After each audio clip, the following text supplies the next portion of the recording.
Totally off the subject. I was just thinking, who's tougher? This guy with the Madball shirt or this guy with the Dead Milkman shirt? I'm gonna say me. Madball is always tougher than any band.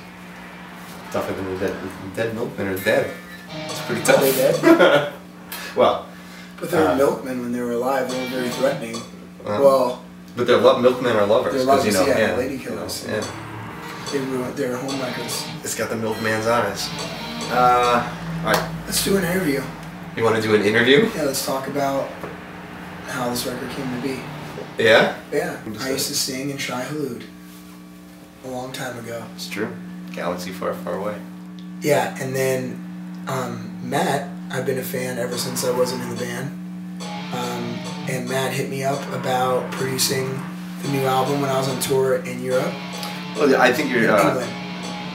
When we were on tour with you, though, I was showing you riffs, and that's when we first talked about it. Yeah. And we hadn't we hadn't talked about it since then. But yeah, when I hit you up again, finish your story. Matt hit me up. I was in England on tour, and he was like, "Would you still be interested in producing the record?" And I said, "Send me the demos." Because to me, no matter how much I love a band, it's their new songs that are what's most important. What have you done for me lately? Yeah, it's true. Yeah, sure. You know? And he sent me the demos, and they're awesome. Because for me, as a Shai Hulud fan, I tend to like the more melodic, hardcore side of Shai Hulud. To me, that's my thing. And I feel like on the new songs, they sound like that, just like classic, hardcore, melodic, still like, you know, metallic parts in there. Like there's still some metal in there, but to me it's more of like a really awesome hardcore. You know what I mean? I know what you mean.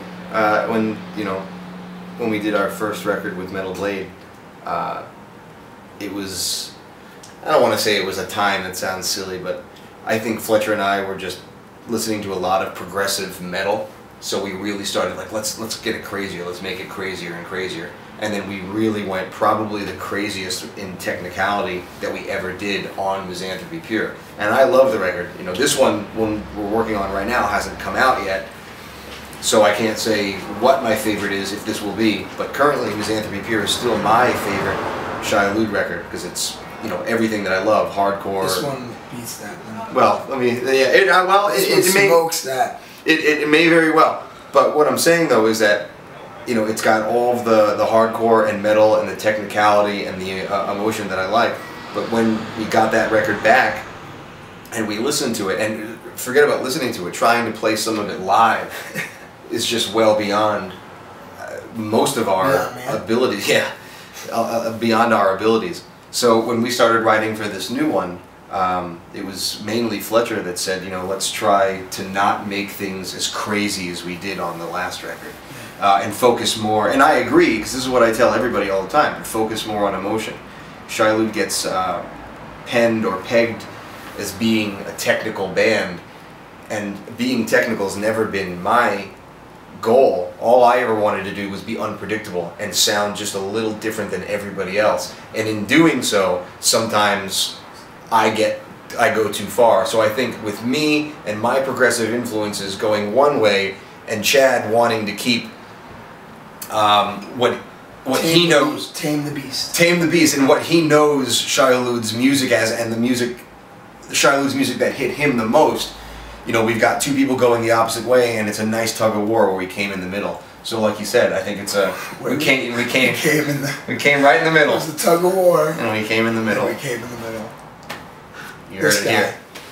But I think we ended up in a really good spot with, you know, a compromise between. I'm trying to do a serious interview. This guy's cracking up. I am being serious. We came to a good compromise between keeping it technical and unpredictable and still hardcore and metal at the same time. Now you can talk about cum. I can talk about melodic. No, yeah. So that's what Matt just said. That's what made me really like the new demos, is that I felt like it was back to like to me the root of what Shai Hulud was. So do you think that this what we have so far is better than the demos, or are they coming out worse? They're way better. Oh yeah? Yeah, they're awesome. No, it rules, and as you know, I am singing, or some of you know, I am singing on the entire album, and I haven't screamed on a Shai Hulud song since we did a Bad Brains cover. That's the last one? And, yeah. And, that was in 1942? Yeah, 1942 was the year. But, no, Matt, it's cool because I'm able to sing on a song after I've been through puberty. That's true. Which is different. I now have body hair. That said, pubic hair, everything. It's crazy. That said, he sounded more like a man at 15 than I do at 39. So. It's because I was the same size. It's true. But anyway, when Matt sent me the demos, they had another singer who I've never met, who could be an awesome singer. I've never met him, but originally I wasn't singing on the record, and some things with you know, with the band and timing, scheduling, with I don't know that side of things, but it worked out where Shai Hulud was in need of a singer for the record. I already agreed to produce the album, and we already had it all set up, and I didn't want to not produce the record. And then we talked about just doing something different, you know, about making it different by having me, even though I'm not capable of touring with the band, it still would be something special for all the old, long-time fans, and even some of the newer fans who've never listened to me on a record too. And like you said before, like the other day, your vocals just fit for whatever reason. You know, the band started in South Florida. This guy was from South Florida.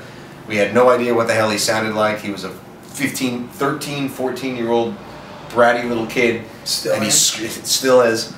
And he sang on a record, and it worked in 1995, and it still works in 2012. So it's good pairing, good pairing. And if we're going to have a singer that's not going to be touring with us 3 months down the line, might as well be this guy. Thank you, sir. I'm glad to be a part of it. Me too.